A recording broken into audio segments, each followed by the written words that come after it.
Hello, everyone. Good morning to all of you. Good evening if you are joining from other region, other continents.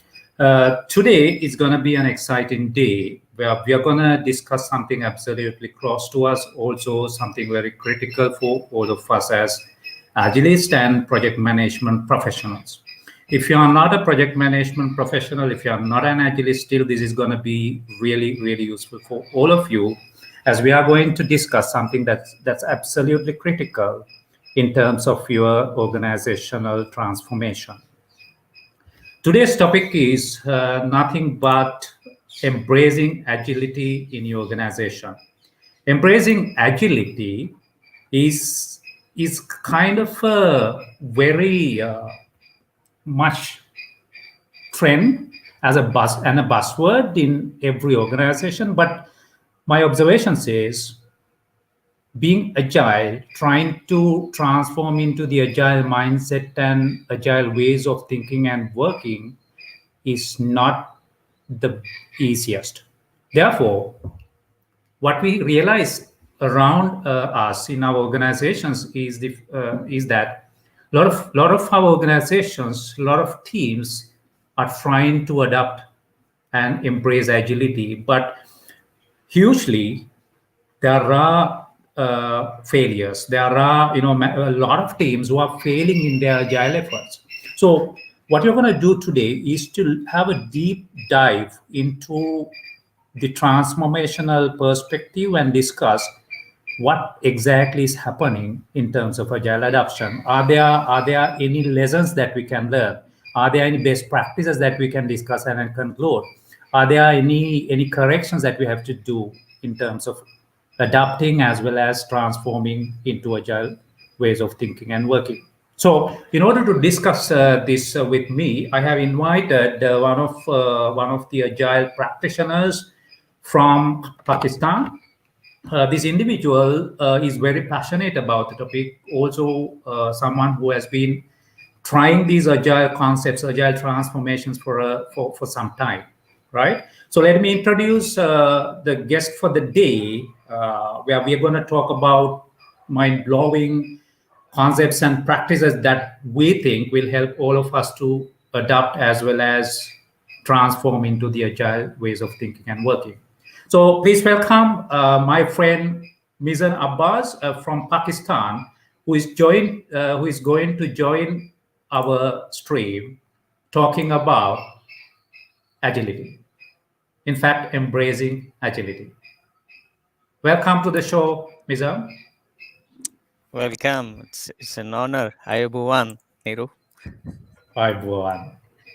Yeah. So, Mizam, so basically, we got to know through the community itself, right? Through LinkedIn. And then, from there, we actually managed to build some rapport between us, right? So that's where we are together. And we strongly believe that what we are going to discuss here are the pain points as well as things that you might have to start thinking, right? So, Mizam, again, huge welcome to the show. I'm Thank you. sure this talk is gonna help two of us individually, right? And in return, it's gonna help the people around us just to get our insights about the topic, right? So Yeah. again, let's do a quick introduction, Mizam. So I want you to give a quick introduction to yourself. Anything that I missed, just tell us who Mizam Abbas is. Yeah. Thanks for the nice intro. You covered pretty much, but as far as this tradition is concerned, I guess let me introduce say a few words about myself as well. Thanks for inviting me onto the show. This is Wisam Abbas. I'm currently working in a financial institution called Mobile Link Bank, where I'm previously, I mean, I've recently been redesignated. I've moved to the digital part, digital business part. But prior to that, for 2.5 years, I was looking the PMO shop here and the digitalization shop, and which was primarily working on bringing the agility in the organization and transformation of the project management office of technology project management office from the conventional to the agile one. And believe me, it was a really roller coaster kind of a ride. Beside that, I'm working as a volunteer for Pakistan Agile Development Society, Agile PK, and that journey has been excellent. I mean, fantastic so far. I started volunteering with this society a couple of years ago, and then formally joined them as the VP training. And by the grace of Almighty and the support of my family, friends, and the society as well, I have now been elected as the president of Islamabad chapter, which is the chapter I represent for this society, Agile PK. So, I mean, this is something very close to my heart when it comes to agility or the transformation. That's why we connected with you as well, Niru, and that's why we I mean, enjoy a lot of things amongst us, between us, and this is a bit of an intro from my professional and this agile kind of a thing.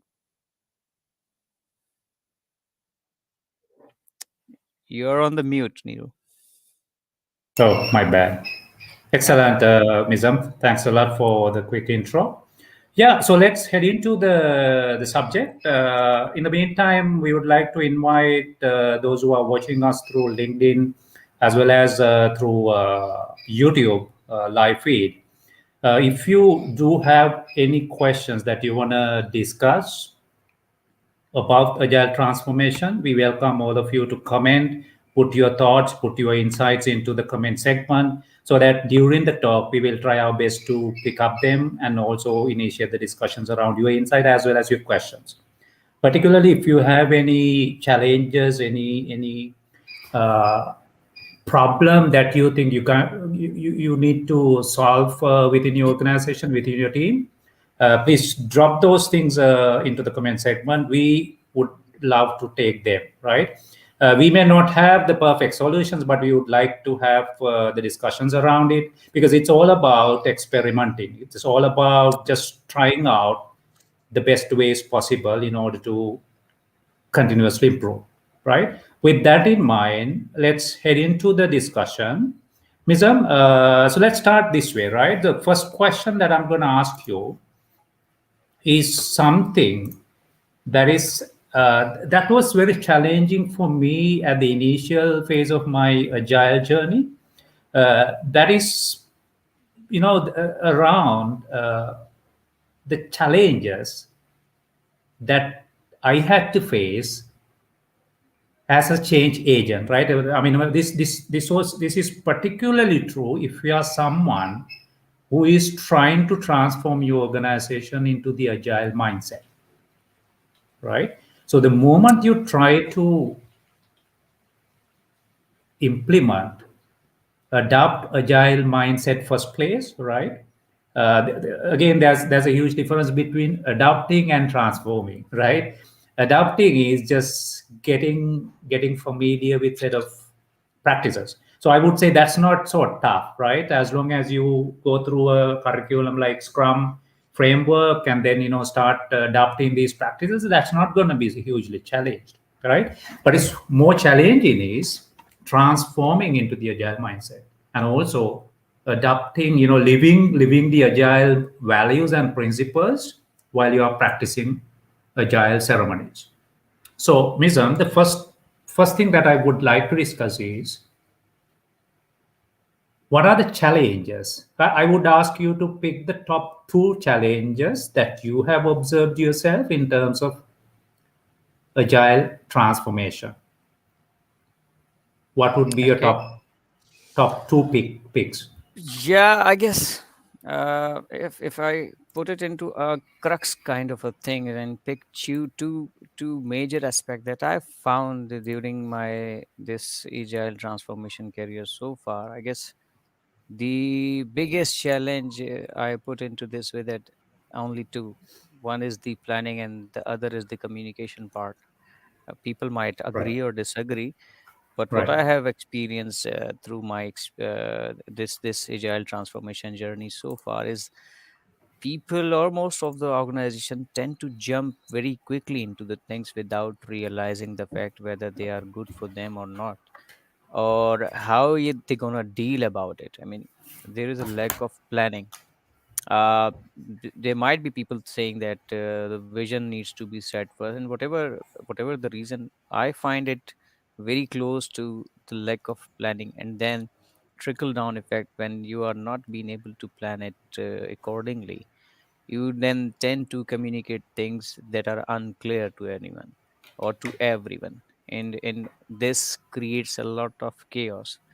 People think to do things in their own perspective because they are not being clearly communicated what the destination of the organization would be and why they are transforming themselves, because these are, as you rightly mentioned, Neeru, a bit heavy words. Adoption is not the big challenge, but whenever you heard about the transformation, so most of the people start thinking they might get, I mean, they might lose their job, they might not be able to adopt the thing or transform themselves with the new wave. So instead of welcoming this change, which is of course always a good thing, as far as my past experiences are concerned, the transformation has benefited hugely to individual and of course to the companies. But when you are not planned properly and your plan is not communicated clearly, this is where the chaos begins and the whole implementation works like or starts, or I mean it looks like that it's kind of in a snail sort of pace that you're going for the transformation, and then eventually it fails.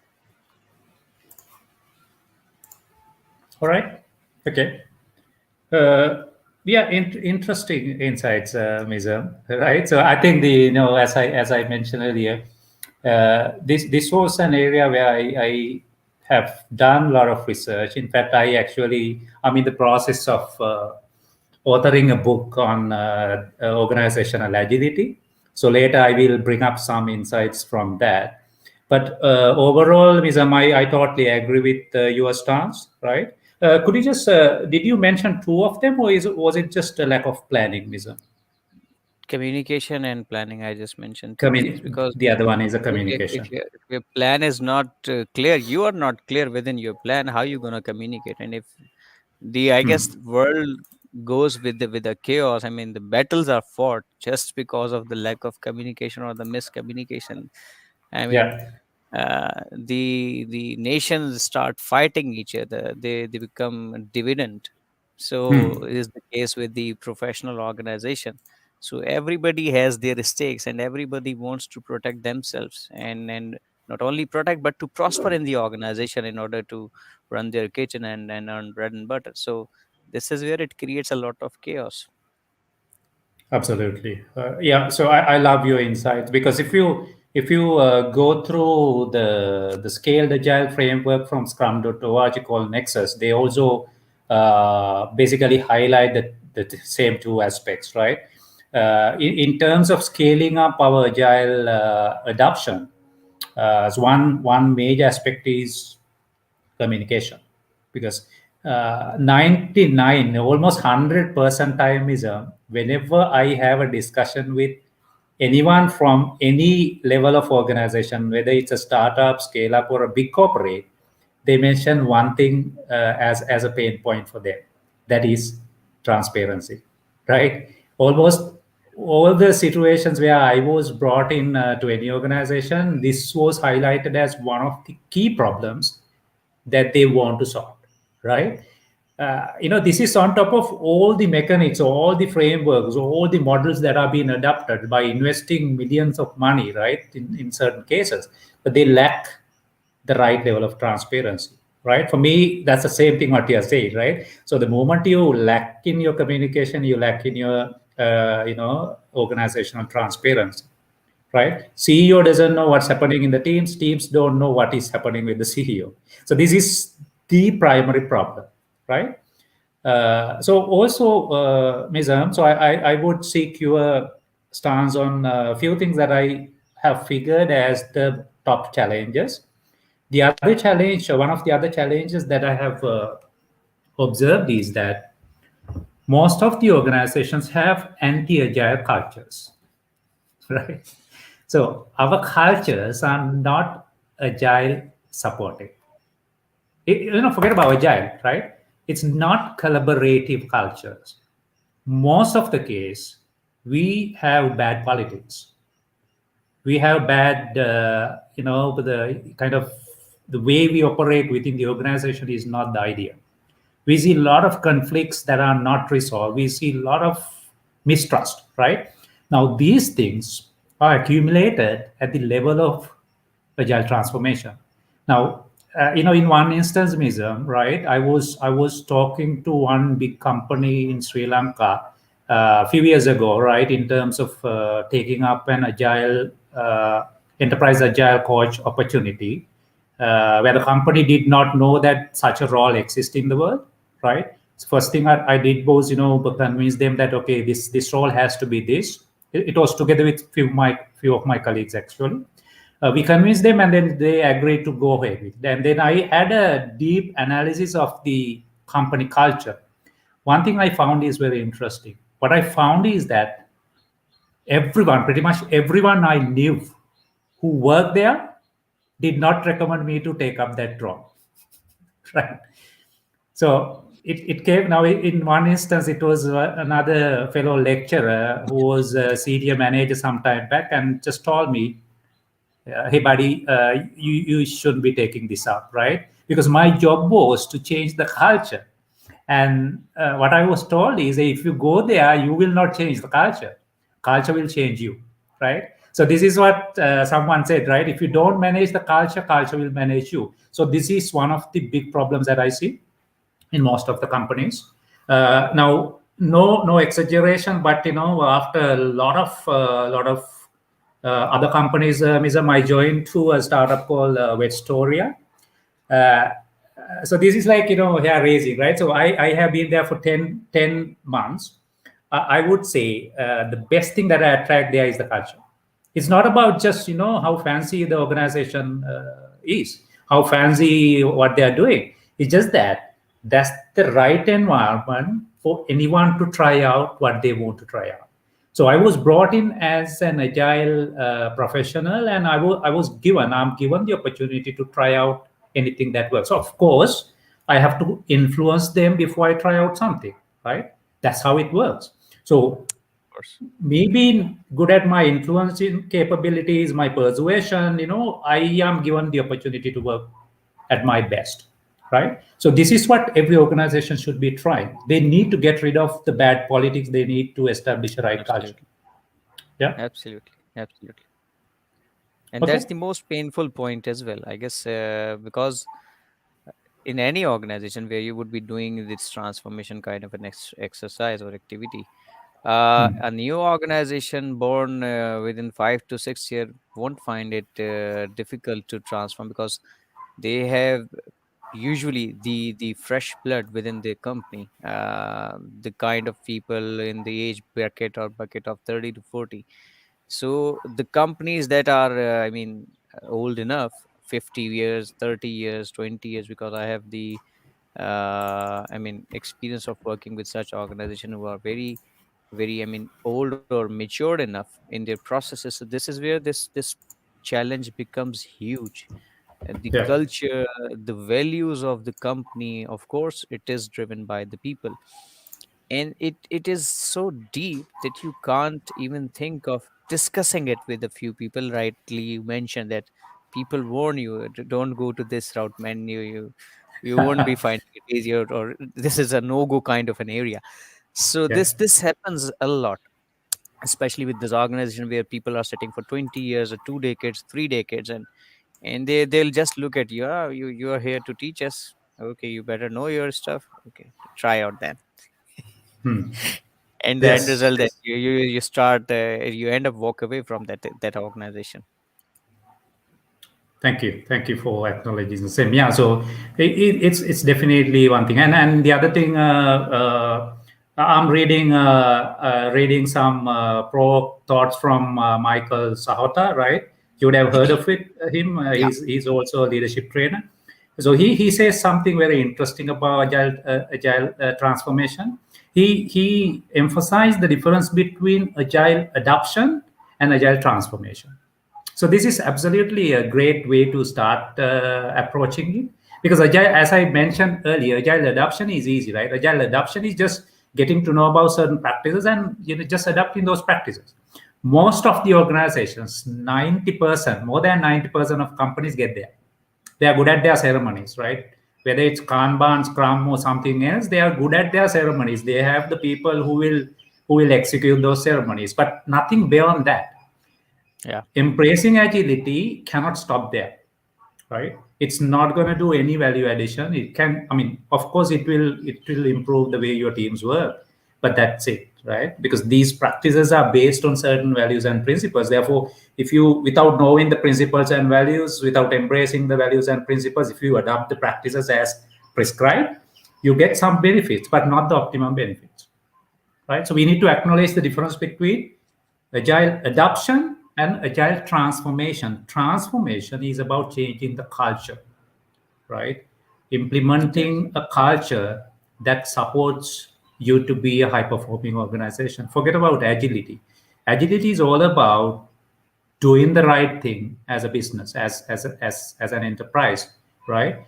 Where you Absolutely. pay attention on your people, you pay attention on your customers, right? And you have the best product possible as an organization. That's all about agility should be, nothing else, right? Ah, of course. Yeah. Of course. So our top three picks so far, right?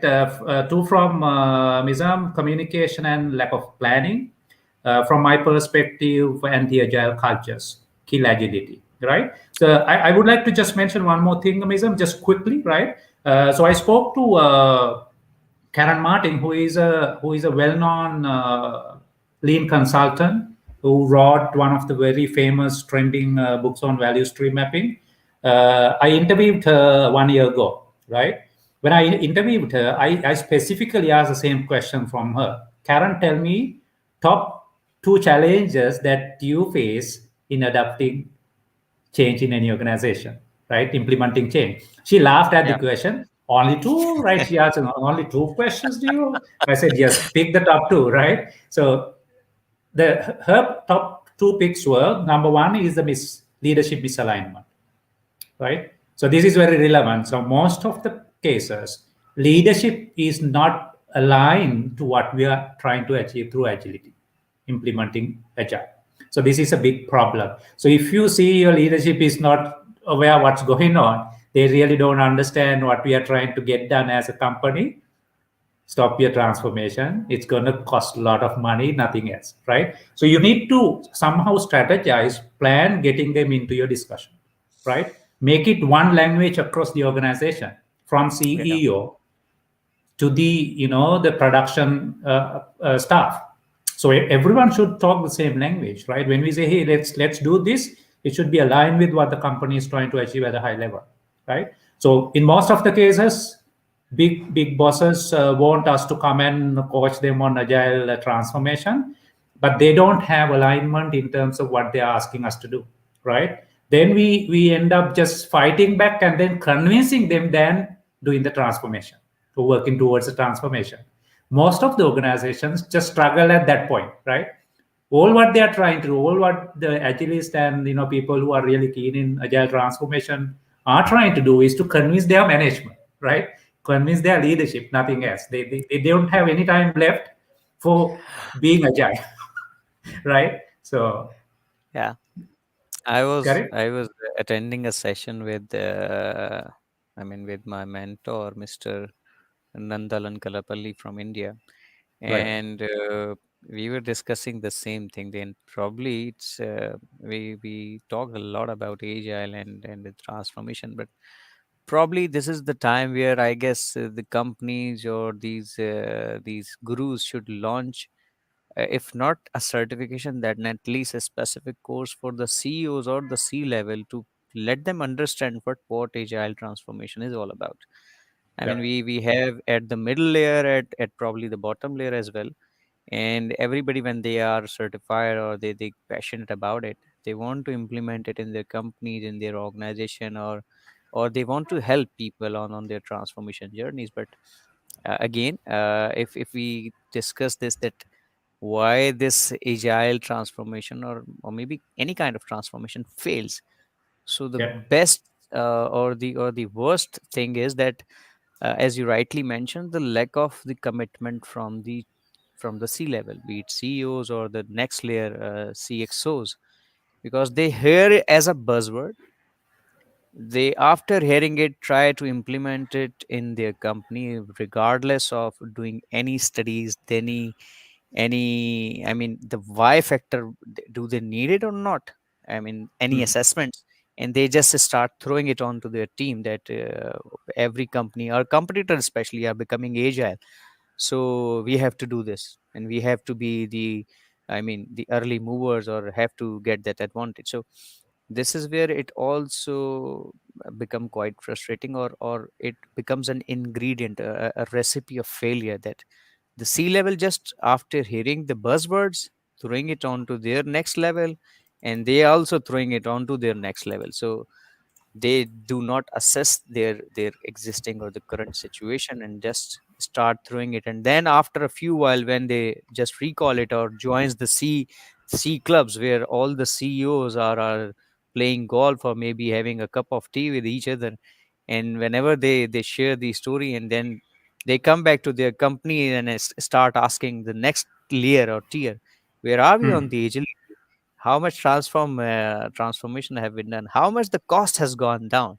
how much yeah, people are, I mean, we do not need, we need to go with the lean. So these are a few things that sets the very negative tone, that probably the transformation has been triggered just to go with the thin model, with the lean model, and get people fired, which is not the case. So the misconception, or the perception, or the lack of the commitment from the C level, is another big challenge, a big thing that causes the failure in this transformation journey. absolutely, absolutely. Yeah, so that's the same observation I have. Yeah, so great stuff so far. So let's check with the audience. If you do have any questions, let me check the LinkedIn feed. Yep. Uh, just checking. Let's see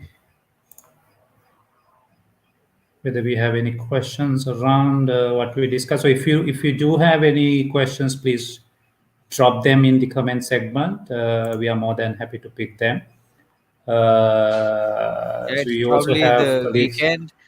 Yeah, and the weekend, and pretty early morning, so people might be thinking that we're gonna watch it, the feed that it's later. posted by you. Yeah. Later. Yes, yes. So that's a good reminder, Mizam. So if you are watching this later after the live feed, uh, do drop your questions if you do have anything, right? So we will pick up your questions later as well. But if you're already with us right now, let us know your questions. Let us know your insights. We would like to have a two-way communication in terms of Yeah. this critical topic. All right. Yep. So with that, let's move on to the next question, Mizam. So we greatly touched on the subject of challenges we face, as well as the kind of reasons for failures of agile transformations, right? So the next question that we would like to discuss is, let me put that on the screen. Uh, okay, so let me put that here. So this is another exciting question for me personally. Mizam, now my observation is right. So there are a lot of organizations. There are a lot of startups even being really interested, keen in adopting agile mindset and agile ways of working. But most of the people, particularly the Z-level people who are just reaching out to me and talking to me, asking me my advice and recommendation on agile transformation. I mean, they don't call it transformation; they just say we want to be agile, right? One Yes. thing I realize is that most of the teams, most of the organizations start from the wrong point, right? Their starting is wrong. Example, right? So one instance, one of the startup founders spoke to me and said, Niro, I had a 1 hour chat, like 2 hour chat actually, right? Just talking to the person. So what the co-founder said was, hey, we have been practicing agile by our years, right? So we didn't go through any proper structured learning, right? We are just playing it by the ear. So this is, I think, a wrong approach, because the moment you try to do that, you don't adapt it the way you should adapt it, right? So it's a particular mindset which is a paradigm shift of the traditional way of thinking. Example, if you consider the traditional PM work curriculum, they are teaching, agile is a totally opposite, right? So try, remembering PM work 50 plus processes. You're not going to be agile, right? Get it? Of course. And Mizam, recently PMI just did a LinkedIn post. I commented on that actually. They are saying, the environment is changing, things are changing. Therefore, we need to find a way of adjusting ourselves than sticking to the processes and the things, right? Then I commented, okay, you are saying we need to be agile. Uh, right, so I think this is what happening in the world, right? So because everyone, including PMI, right, I mean, they won't change their curriculum, they won't change their mindset if it's possible to stick to the way we operate, right, traditional way of operating. So what I'm saying is, the starting point is very important, Mission, right? Where now let's answer this question. So the Yeah. question is this, right? For the organizations that are trying to transform into agile, what is the step number one? Where could these organizations start from? Okay. Okay. Yeah. That's, I mean, this is where all problem starts. I mean, as we just discussed a while ago, that mostly the C levels just hear it from someone else's mouth, or they just read something, they just found something fascinating on internet, and then they just call on upon their the second layer and start throwing them the ideas, do this, without any having any clues. So I guess the first thing which excuse me, which is my personal experience as well, working with a huge banking organization here in Pakistan.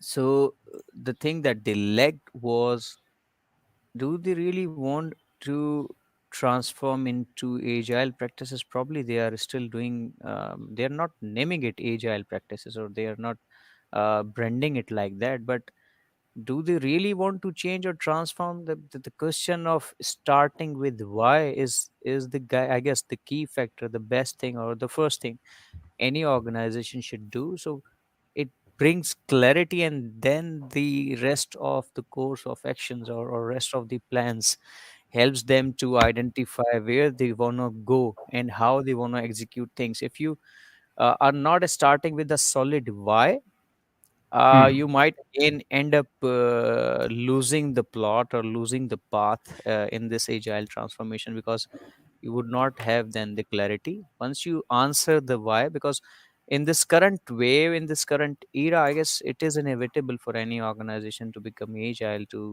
to run their processes or to rethink of their processes, no matter how matured an organization you are or how new an organization you are. Everything is now a customer centric thing. There are no, I mean, attachment of customers when it comes to any service or any product that you are using. Earlier it wasn't the case. I mean, for me, the children growing in my age, we used to have certain kind of products with us for so many years. I mean, if you are using some compliant or applications, or appliances of Philips, you would find everywhere Philips. So now it's not the case. You have so many gadgets, so many options, so many cheap products that you can buy. So that becomes quite challenging for the companies who are competing in the market.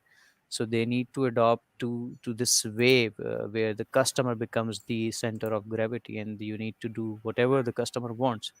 So in order to deliver, in order to meet the expectation of any customer, you wherever the industry you belong to, you need to have processes that can help you to adopt quickly and then deliver accordingly as well. So Hmm. the banking organization that I was just referring, terribly failed because they just started implementing this without reading or without going through their processes that they documented. And for the financial institution which are very highly regulated, you have to first design a framework kind of a thing which is duly approved. And if you start doing things without any documentation in financial sector, it is the terrible thing that you do.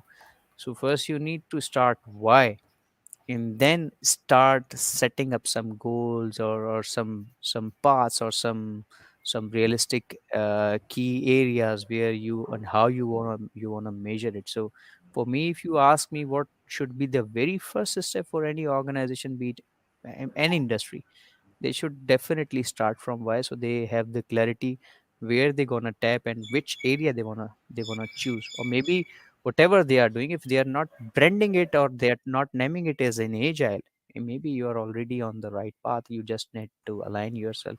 So this is my take on that, Neeru. Excellent. Yeah. So I'm totally with you. When you mentioned the term clarity, that's spot on. No one can argue that that can be the second step, right? So again, just to complement what you said, in terms of adapting and transforming into agile, I think the number one step that you have to take is create enough clarity, right? So you have to find your own way to create that clarity. Again, we have this is the modern lean thinking, right?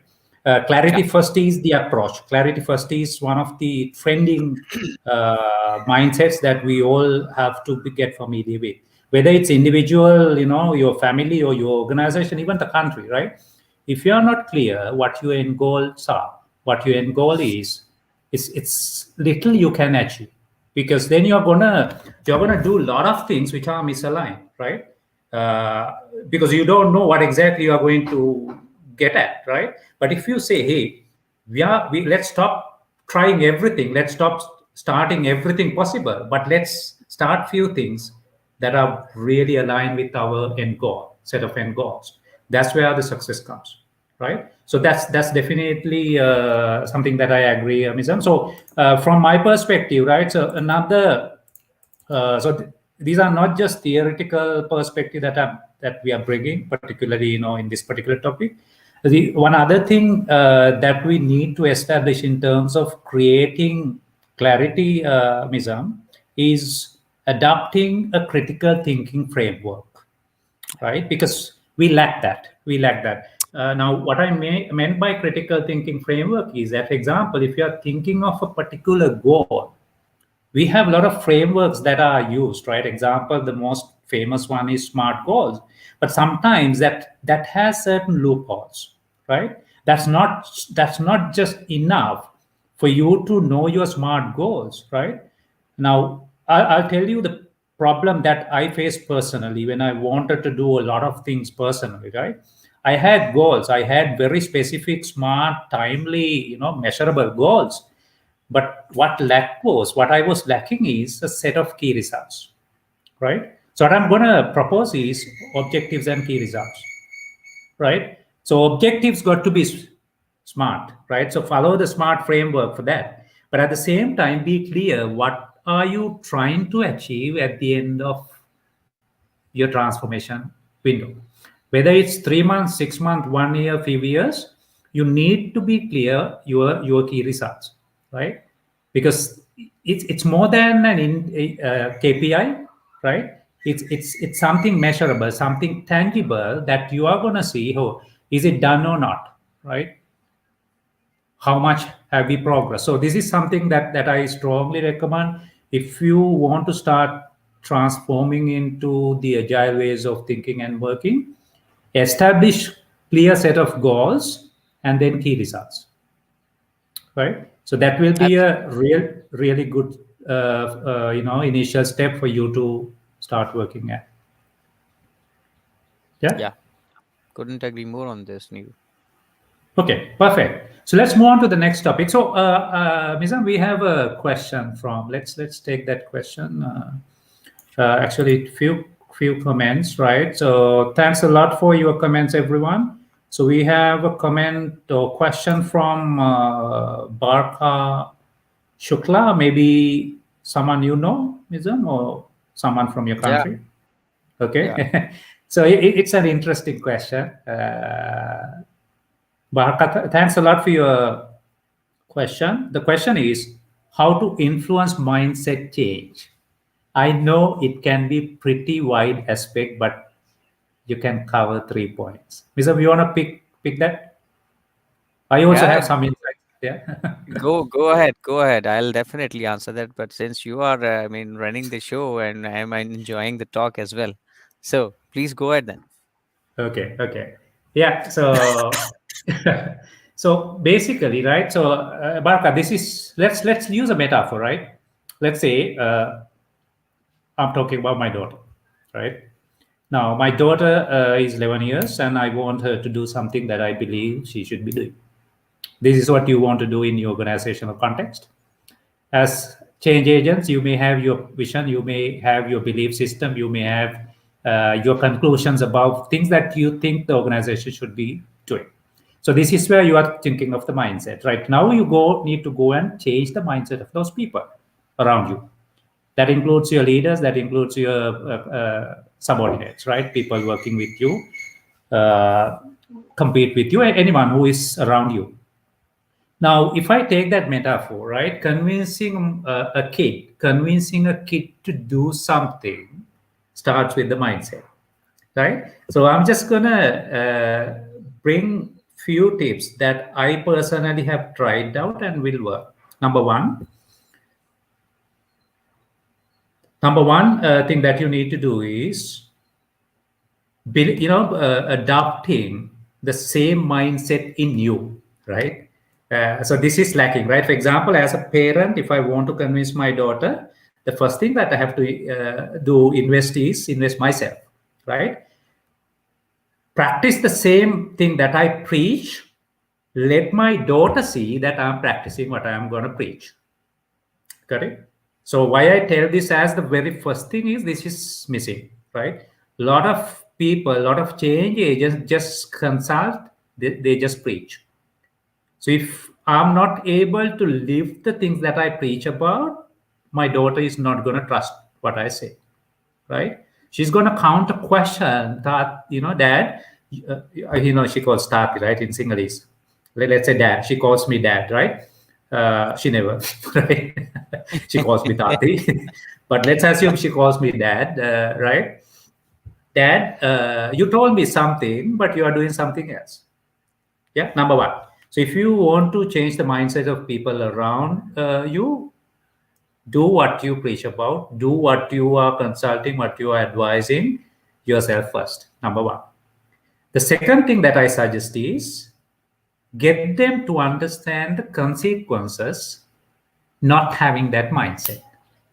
Now, Mr. Van Barker, now this is something that I have been researching for some time. So when I joined my current company, Vetstoria, the CEO of our company, Vetstoria, actually brought up a very great framework that we actually started adapting. That's called Entrepreneurial Operating System, EOS. So you can look for that, Barka and everyone else.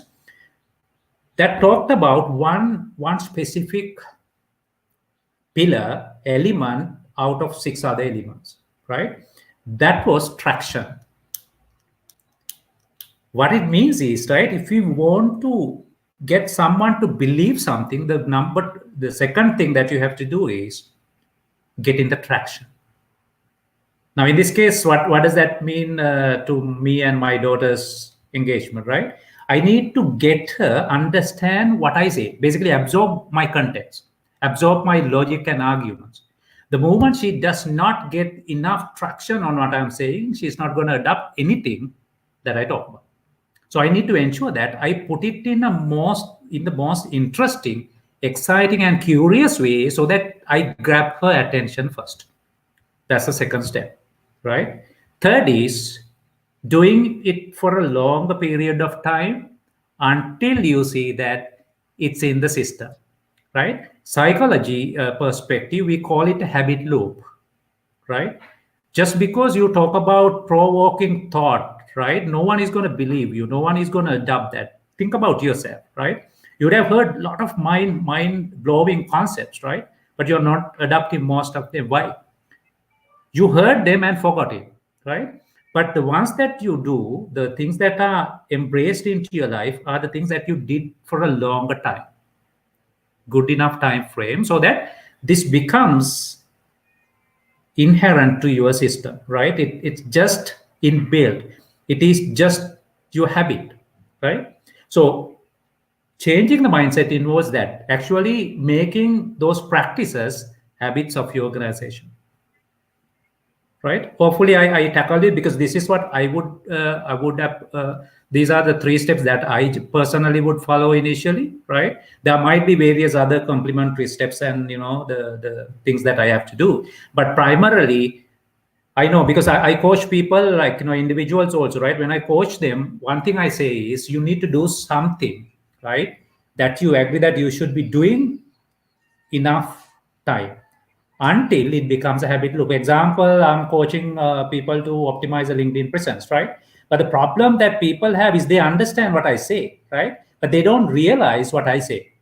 They just absorb my contents at a outer layer level, but they don't get exactly what I'm saying. So in order to change their mindset, I need to get them doing what I say for a longer time, just enough time. Okay, Mizam, you wanna quickly touch base on that as well? Yeah, I guess it may vary. The example you quoted, I would just want to add a few points on that, and Yeah, that is again with my personal experience in working with different organizations, especially on this transformation subject. yeah, So people tend to be a bit introvert mindset when they interact with new people, especially for some transformation agents or evangelists. So what I did was to create a bit of trust. I mean, first I need to understand who the person I am talking to or dealing with, and what's the background of that people. I mean, the person, if he or she is resisting something during this transformation. So I first need to, instead of showing them what they are doing or how they are damaging the process, I what I did was to create some personal level trust within us, so I can better understand the perspective from of the other person, where he or she is coming from, and then let him or her understand my perspective or the company's perspective in this agile transformation kind of an activity. So we need to create a bit of trust, I mean, by just understanding or letting them speak or share their thoughts of how they are thinking about or what they are going through and why they are behaving like this. So this is the first thing that I would like to do, and then once you have created or broken this thing, that you have the trust of the person, that the other person would definitely speak to you, or they'll start opening up with you, and they'll start understanding your perspective as well, why you are being hired as a change agent or transformation agent, why the company or the organization want to take that route. So this is something I guess you touched upon every aspect, Neeru. I thought this one should also be added, as considering that I have experienced it in my career, and have been able to, transform situation where there were complete deadlock to things started rolling. absolutely, absolutely. Yeah, thanks for adding your perspective. Nizam, we not only agree, right? Trust plays a huge role in building Of high-performing course. teams, Of right? That course. that's one of the key aspects that we have to tackle. Yeah, Absolutely. Absolutely. right. So So we, yeah, please. sorry, I guess we go have ahead. 1 hour window or what? Yeah, so it's supposed to be 1 hour, so we are almost done. But let's, Nizam, are you okay to just extend it by 10 minutes, maybe 10 to 15 Yeah, minutes? yeah. I just Okay, wanted to have the okay, that we can extend it 10 to 15 minutes. perfect, perfect. Okay, so let's try to answer a few more questions from our colleagues. So there's another question, Mizam. Daud Ibrahim, what is the best way to keep people motivated in agile transformation? Mizam, you want to tackle that? I guess if you are following those practices in true sense, there are lots of things that it brings to keep teams motivated, like transparency, like the ownership. I mean, you're not guiding the teams, you're not dictating them what to do, when to do, how to do, which itself is a big booster for the teams who work in that conventional kind of model, or who are very manager centric kind of teams. So it gives a sense of responsibility and ownership to each and every individual. In turn, of course, they are motivated. For a very quick and crisp answer, I would go with this one. Neeru, you want to add something if you want? Yeah, I think in terms of motivating Dawood, it's all about first getting the people to understand what we are doing, right? And most of the cases, actually, if you talk to the people, colleagues in any given organization, ask the question, what exactly are we trying to do? Most of the cases they don't know the end goal, right? They know half the story. They know what are being told to them. So this is one of the major blockers for motivating them, because if you just tell half the story to people, they just do what they're supposed to do within that context, right? But imagine a situation where you empower everyone with the ability to contribute to the same goal set of goals, right, Yeah, that leadership has. So I think this is one thing that I would definitely include in the agenda, just ensuring that everyone is clear, they have clarity. They also feel like they are empowered towards the organization. I think, Amisam, I told you, I'm really inspired by what I see in this organization that I work currently with Storia. In one instance, actually, right? So one of the co-founders, while we were talking about, I happened to put a statement that's not really kind of collaborative, right? So one of these co-founders told me, "Hey, let's make everyone kind of feel empowered," right? So being an agile coach, I actually learned that from him. And what he was saying is because the moment we kind of try to own it ourselves, right, we lose the momentum from the crowd, right? So absolutely. one of the best ways to motivate them is let them feel empowered. Got it? So there are a Absolutely. lot of things that we can do in terms of that doubt, right? It's all about respecting each other. It's all about respecting their time. Also acknowledging that everyone is having the same level of opportunity to contribute towards organizational success, right? Be it agile transformation, be it something else, it's the same strategy, right? So I think that's the quick tip that we could share in terms of this, right? Yeah. Daud, if you do have any follow-up questions, do ask them in the comments. We will pick them up for sure. So I'll move on to the next few questions. Okay. So another great question from Mohammed Mohideen. How Agile can help for a startup business? What's your advice? Mizam, you want to pick it up?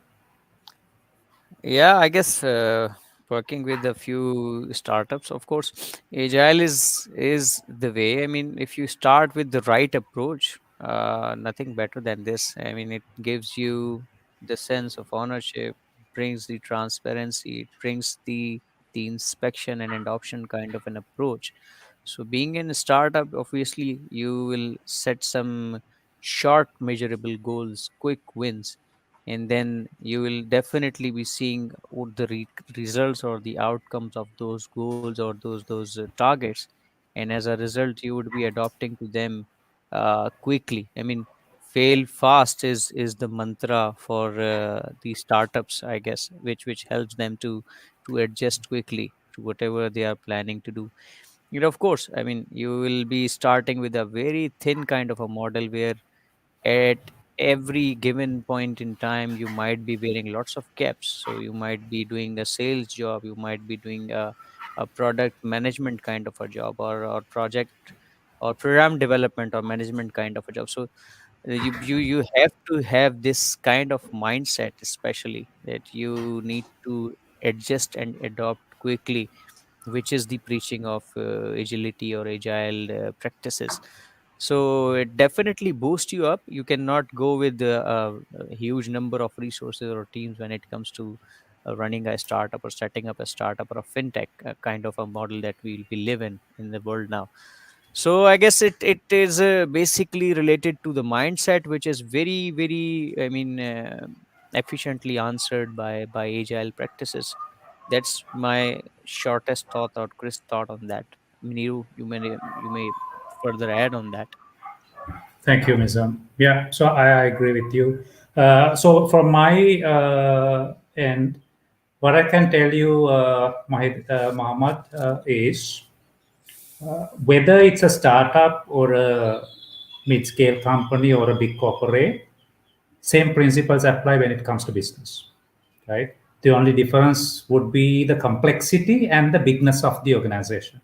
Therefore, what you are trying to do is kind of is primarily driven by the size of organization as well as your strategic organizational goals. So being agile, what you are trying to do is, as Misam rightly mentioned, you are finding a way to respond to your business queries, business problems in a much more structured way, in a much more timely way, right? So a lot of startups come to me asking for my recommendations, right? I'll just tell them few things. Number one, don't just think of development level, right? Team level agile adoption. Think organizationally. So you need to look at the whole organization and ask yourself, okay, what are the elements that you need to tackle in order to be agile as an organization, right? So when you do that, what happens is you put just good enough structure around what you do. That's simply what it does, right? And that also allows you to have a proven way of working with your stakeholders and the clients, particularly when you are a startup, right? You have just started your journey proving yourself, right? In that journey you need a solid framework, solid structure, so that you give enough clarity to your clients, right? So you might be lacking that transparency perspective. If your clients are complaining, hey, I don't know what's happening, right? But you are now coming and telling me, you are not able to do this. That's a problem, right? Agile mindset and practices can help you to overcome such challenges, right? And then get them involved. That's the most important thing. Now, most of the startups still work on big requirement specs. I know this, right? Because the only and the main way of communication is creating a requirement spec and giving it to you. In certain cases, they just tell you high level goals, right? Sometimes they want the product requirement documentation, right? You are just driven by those practices. So that, don't let that happen. On it, right?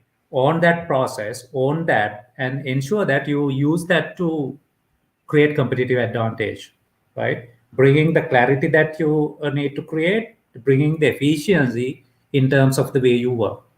So I think that's my stance. So the answer is absolutely, it's needed. Every startup should start with agile and lean mindset, lean processes, simply because it will allow you to scale up whenever you are ready to scale up as well. Otherwise, you have to start from the scratch, right? Yeah. Destroying every practice that you have been doing. Yeah. So that's that, and let's move on. So I think this is my colleague Sushman. So, thanks for the question. What are some goals we can set to know that we are on the right track in transforming our organizations to an agile one? Interesting question, Sosh, right? So my perspective on this question is that you need to. So again, this is coming from entrepreneurial operating system. The framework suggests that you establish set of measures across the organization, right?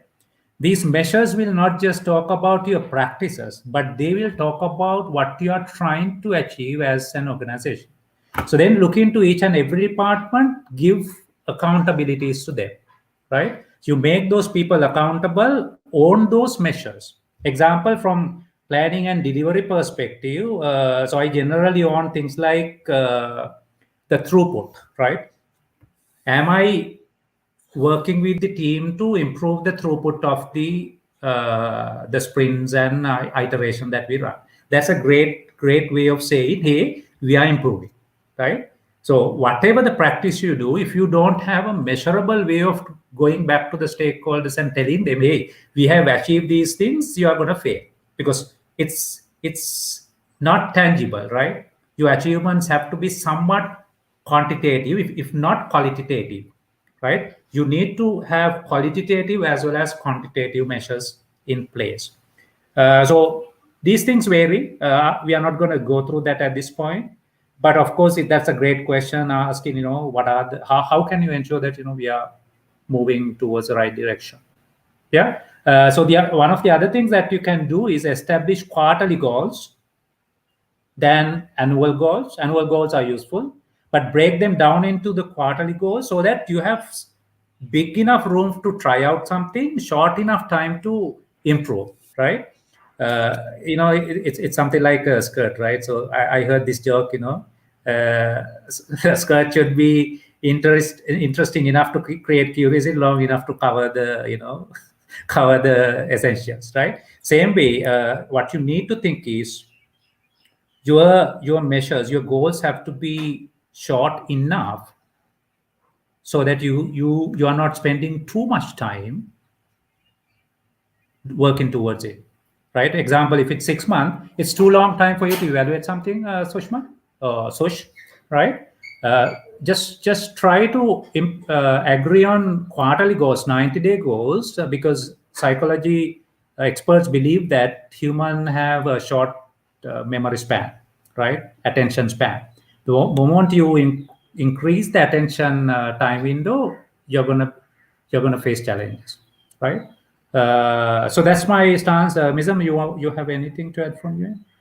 Yeah, the question suggests, and you know as well that what the perspective of this question to me, guess if we are taking it with the delivery perspective or with the outcome of or comparing with the conventional with the agile model, then of course a few things that can help you track what you are doing or whether you are on the right path is I would rather take it that have you improved in terms of quality. I mean, there are builds or shipments that are coming with lots of bugs, and then there is a round of QA, huge round of QA, and then the QA and dev team are fighting with each other. It's working with me, it's working with you, and not and whatnot and whatnot. So when they are part of one team, I mean, if we are propagating this agile concept, or if we have transformed into one team where there is no title or there is no functional manager kind of a thing. So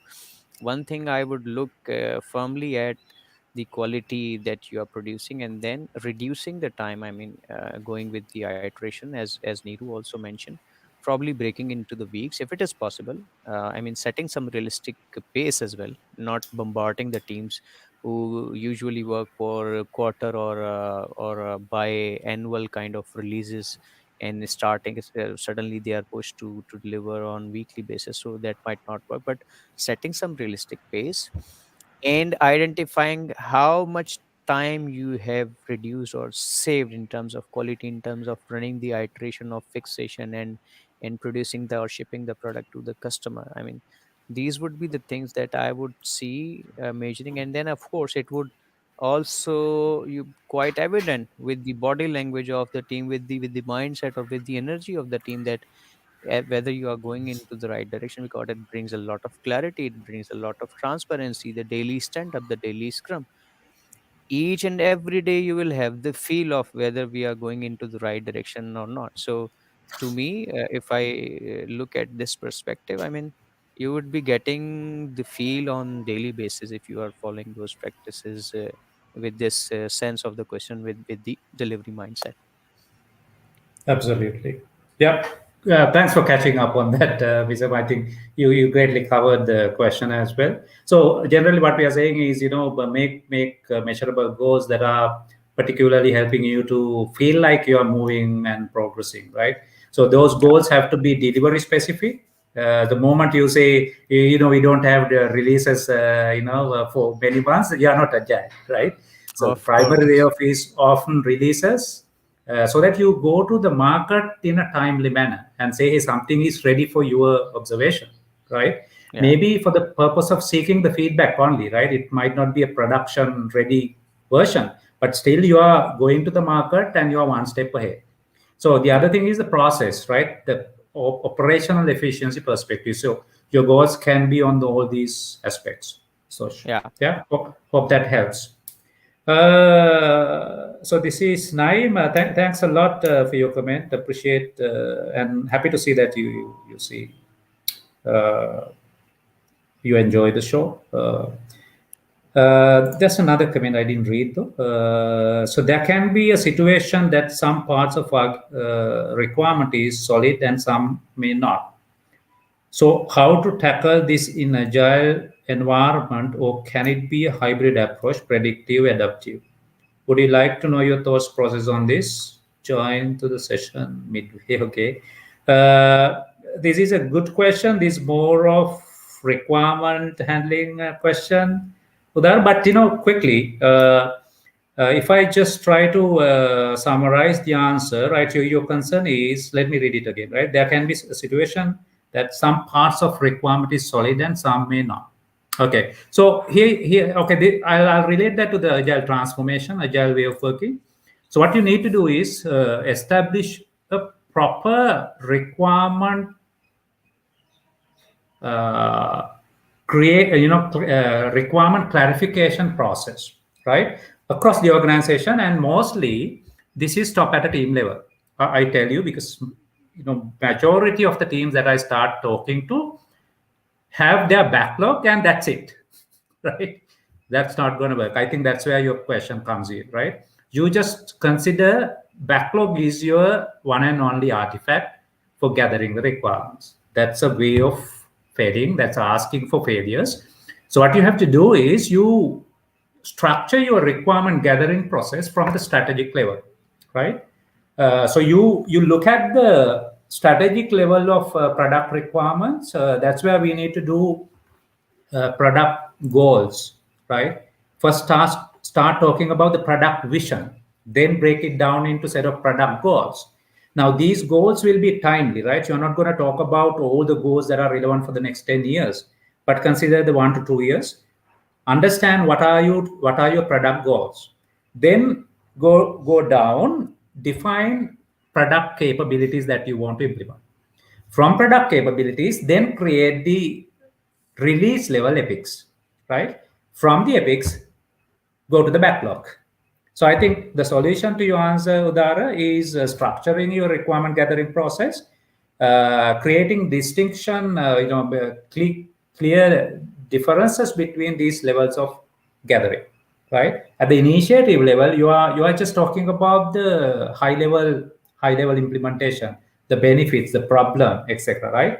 At the epic level, you need to go a bit deeper and then try to understand what are you trying to release. Got it? Then go to the backlog. So I think that answers your question. So half-baked requirements cannot be taken to the backlog. So you have to have sufficient clarity before you go to the backlog. So that way you just consider the things that are refined in terms of creating the backlog. Yeah. Sush, yes, yeah. So Sush, thank you for your comments. Thank you very much for the informative and interactive session. Uh, Udara, get in touch with us. More than happy to work with you, help you, and kind of guide you, and anything that you need to clarify further. So Mizam is on LinkedIn. You can connect with him. You can connect with me as well. All right. Yeah. So going towards the end of the discussion, I would like to let me just check something. So I'll get rid of this. Okay. So let me just talk about the last aspect. Okay. Now, one of the other questions that most of the people reach out to me ask is, "Hey, Nirod, is there a framework that you can recommend for us to be agile?" Right. So, in my corporate journey, professional journey, particularly talking about the last 9 to 10 years, where I got exposed to the term agile in 2008. It's more than 10 years actually, right? It's about 12 years. That was the time I was like, really curious what exactly Agile can offer. From that moment, having worked with big corporates, scale ups, and startups, I have gone through a lot of frameworks, right? That includes frameworks like Less, Safe, Nexus, whatnot, right? The last thing that I came up was EOS, Entrepreneurial Operating System, which is not an agile framework, but it is more of being agile and lean, right? So this is where I believe, Ms. Am also mentioned, if you want to be agile, right, you need to find your own model, right? Someone said, no, all the models, uh, what is it called, right? Someone said all the models are not useless, but some no, they are not. I can't. So it's basically the stance is that some models are useful. Nothing is perfect, right? Yeah. No model is going to fit into your context, your requirement 100%. But some are useful, some are not. So what you need to do is to tweak those models that the frameworks, come up with your own. And so I did that for you. I did that for myself, right? So let me just bring that up here. Uh, so what? Okay. So this is basically what I saw here, right? Uh, Now, if you look at any organization, there are 6 elements that I believe you have to tackle very effectively. Number one is validated company vision. So most of the organizations are lacking this, right? So this means creating the enough clarity, talking about and working towards collective ownership, and also making the company vision visible. The second thing is lean value streams. This emphasizes the fact that what we do has to be the most effective activities, right? There's no room for energy waste. There's no room for time waste. So everything that the organization is doing should be consciously being picked up. So value stream mapping is absolutely your game changer if you want to streamline your operations. Third is your goals have to be adaptive. So this is where Sushman asks, okay, what are the goals that you need to establish in terms of adopting agility? My stance is that start with certain set of goals, right? Delivery perspective, process perspective, overall organizational perspective, but make them adaptive, right? You got to adapt. You got to change them, right? Fourth is evidence-based management. This is coming from Nexus, right? If you heard the scaled agile framework from scrum.org, it's called Nexus. One thing they talk about is evidence-based management. This is something that I have been adopting for some time, and it greatly works for any organization. What it means is creating transparency so that you inspect and adapt, right? You look at the evidences to make your decisions. Your judgments and the decisions are based on the evidence that you see. Correct? Fifth is empowered people.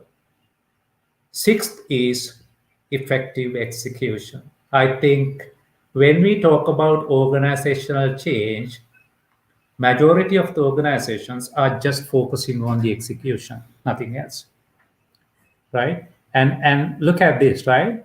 Without working towards these 5 other elements, 5 other pillars, if you focus on execution, all what you do is adopt set of practices only. That will not help you to optimize your game, raise your game.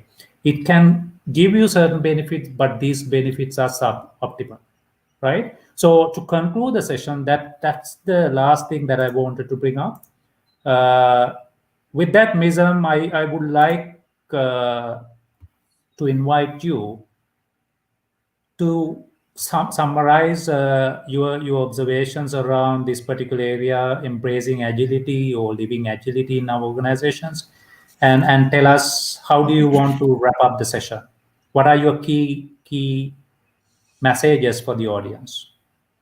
Okay. I mean, we have spent more than an hour and 15 minutes or so, and it really, I mean, time just flew away. Yeah, Yes, this is yes. such a topic that is, I mean, close to your mind, and the audience that are looking at us is, for all of them, this is something very close to their heart. So, if I want, if I had to conclude this, I would again reiterate a few things from our discussion or talk that we had so far. I mean, for any agile transformation or any transformation at any organization or industry to happen successfully, I guess it definitely starts from assessing the situation in your own culture, in your own style, in your own industry. So Hmm. starting from why, as I said, I found a few companies that were not branding it or not naming it or not calling it as an agile practices, but they were very close to it, and they did not knew that this is what it is called professionally or in the real world, but they were doing a Hmm. fantastic job. Yeah.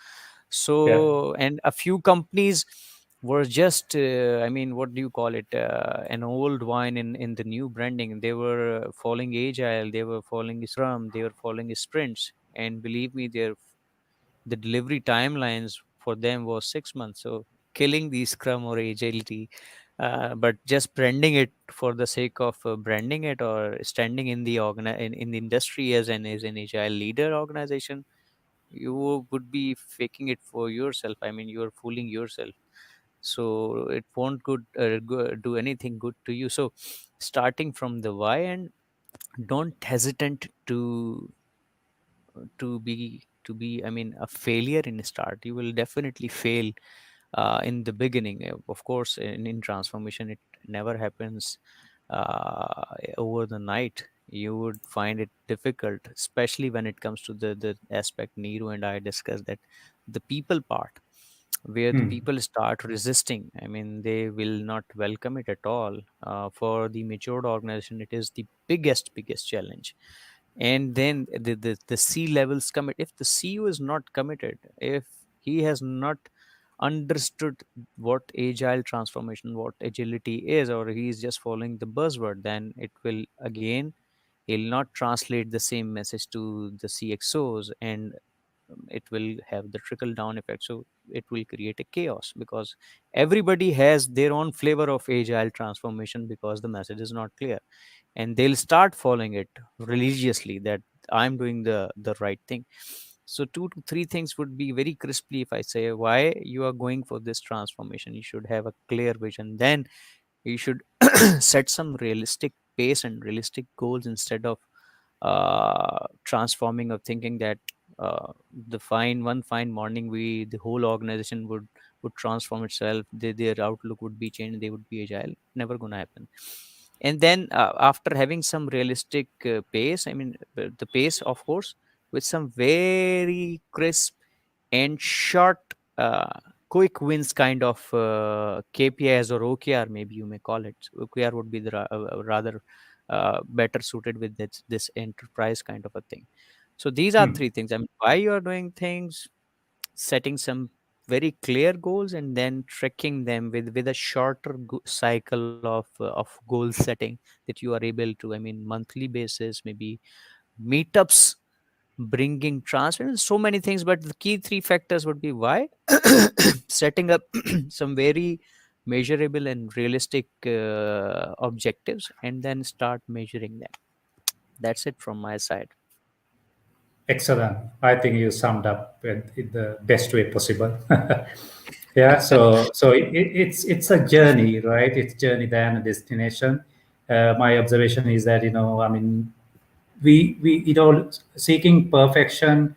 We just need to keep going, keep improving ourselves. As long as we continuously grow, continuously improve the way we work, what we produce. That's the main why factor, right? So you need to invest sufficient time, thinking, energy finding out ways to optimize the way you work as well as what you basically produce and deliver. So that's the time we have. So I see a few other comments, but we are not able to take them all. But what we do is we will go through the chat. Mizam, let's try to pick up them and answer them in the chat, right? So we are gonna kind of come up with our insights about your questions that you have in your chat, as questions in the chat, through the chat. Yeah. Yeah. Also, we will consider these things for our future discussions. Thank you very much for the great interaction. So, with this, we would like to say a goodbye and may a transformation become a possibility. And yeah, wish you great luck in the coming years to come. Nizam, thanks a lot again. Appreciate your time. We'll Thank you. catch up on another day with another talk. Thank you. And honored to be part of this show. Thank you so much. Thanks a lot, Nizam. Appreciate it. Right? Cheers. Take care. Cheers. Bye. Bye.